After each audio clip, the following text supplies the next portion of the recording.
Hello and welcome to today's Lol Esports Roundup, where we're going to cover news from the last 24 hours, as well as MSI 2023, the games that took place today, as well as preview tomorrow's schedule. So, the news, 100 Thieves continue to, while Leaguepedia slowly continues to unveil what 100 Thieves have announced over the last couple weeks. Someday has returned after one split away from the team with EG. He had a 4 KDA, 8.1 CS per minute, 50.2 KP, very average numbers, 380 gold per minute, 441 damage per minute. On average was in the middle when it came to the first 15 minutes, up 40 gold, down 3 CS, and up 60 XP, had 5 solo kills in 25 games, played 10 champions. They are looking for a more, I don't know how to put this, more, I guess, experienced top laner, somebody a little more consistent, now that they have Quid in mid lane, which we talked about yesterday, and, going from Bjergsen and Tenacity, which we'll get into Tenacity's numbers in a second, to now Someday and Quid. Tenacity's numbers from spring, a 3.5 KDA, 7.6 CS per minute, 58 KP. Not quite as good of a laner as Someday this past split. Some could say that was Tenacity's champion pool, but I think we also need to look at how Tenacity played over the entire split and be, honest about it. However, he was a rookie. I do believe he should have been given a longer opportunity. But with the way the team is built, it does make sense with double lift and bot lane that they are not here to, be like, okay, well, we're just going to let this player develop as we have a 30-year-old AD carry that is very well past that stage. 364 gold per minute, 415 damage per minute.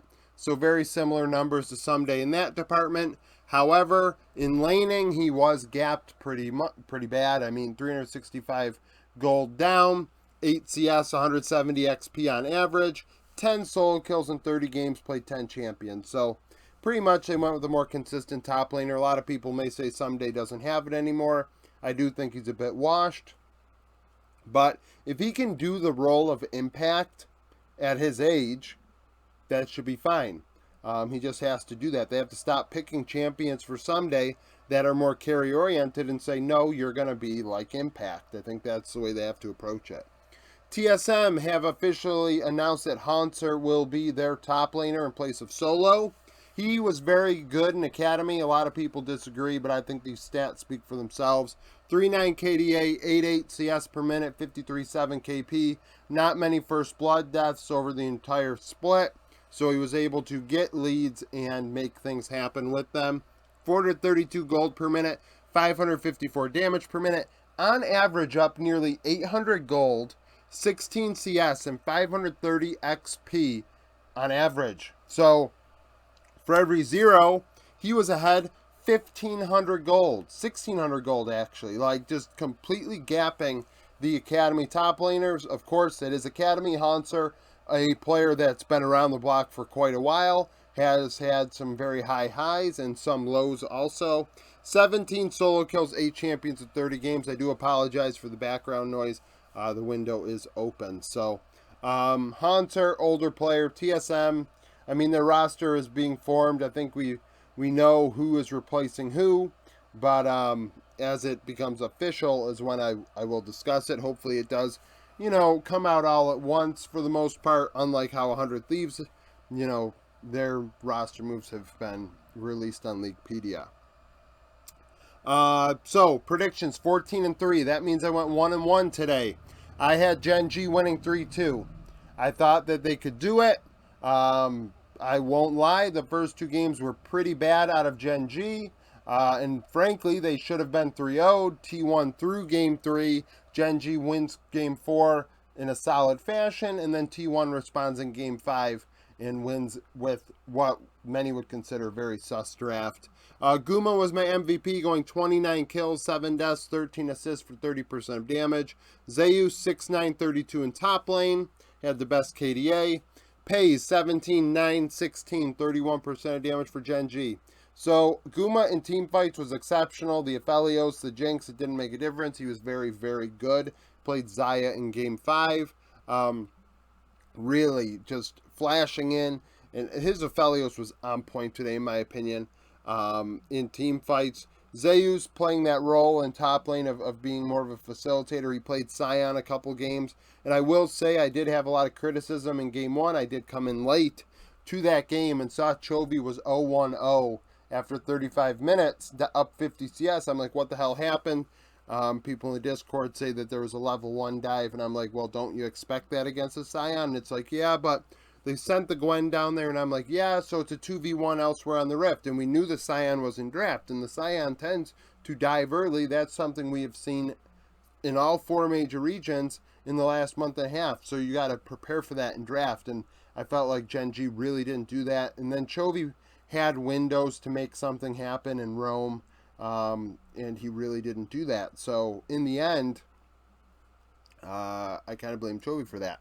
Now, the rest of the series, I thought that Chovy performed pretty well. Peanut being put on carries in the first 2 games was a little sus. The Wukong and the Viego, I didn't really like that. Let's put it that way. I don't like Peanut on carries.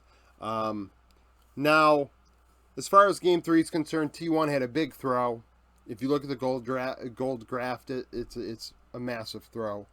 And Pays and Chovy were able to execute and ensure that the team had the win. And then in Game 4 and Game 5, I mean Game 4, Gen G was on point. T1, I think, really had the wind taken out of their sails at the end of that Game 3. And we're still feeling the brunt of that as Gen G made things happen, right? And then in Game 5, T1 Rumble Jungle was very sus. K'Sante mid, very sus. I hate K'Sante mid. I hate melee mids like that. I really do. I'm not a big melee mid guy when it comes to AD champs. But Faker was able to do something with it. And I mean, when team fights occurred, Owner on the Rumble came through with some nice damage. Well, actually, he did. That's the opposite. I think he dealt like no damage.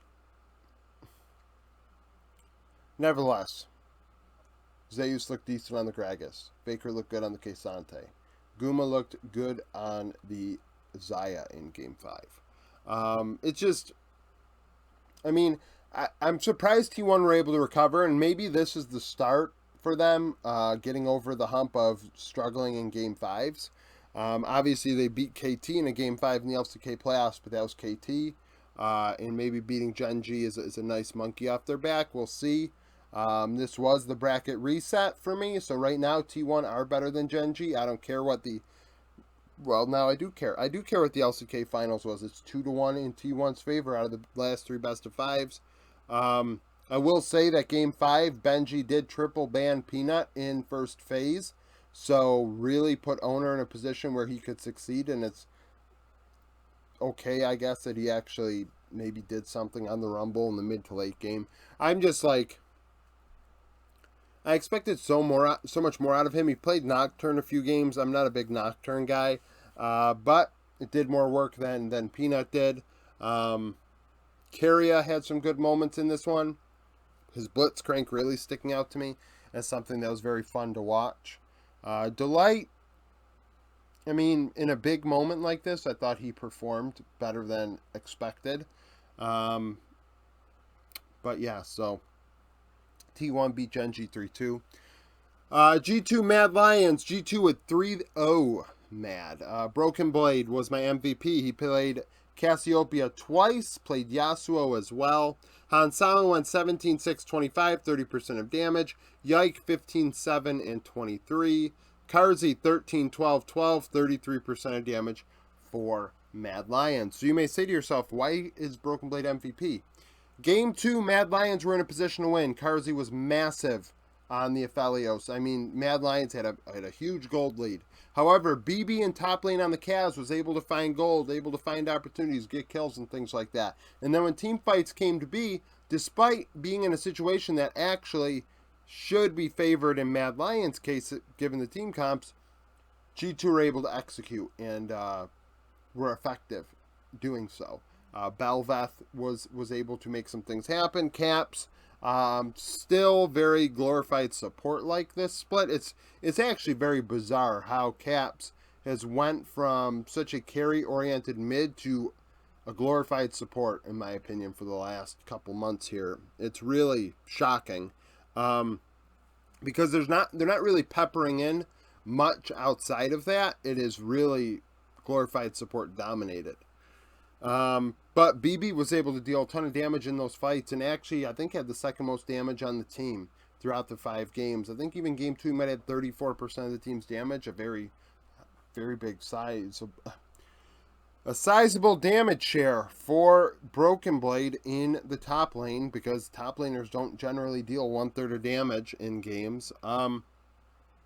It was Fiesta-like, though, as well, this series.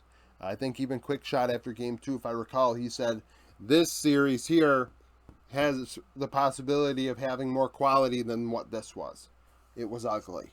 It was messy. It was sloppy. It was not very good. But I did expect G to win. They did. It just...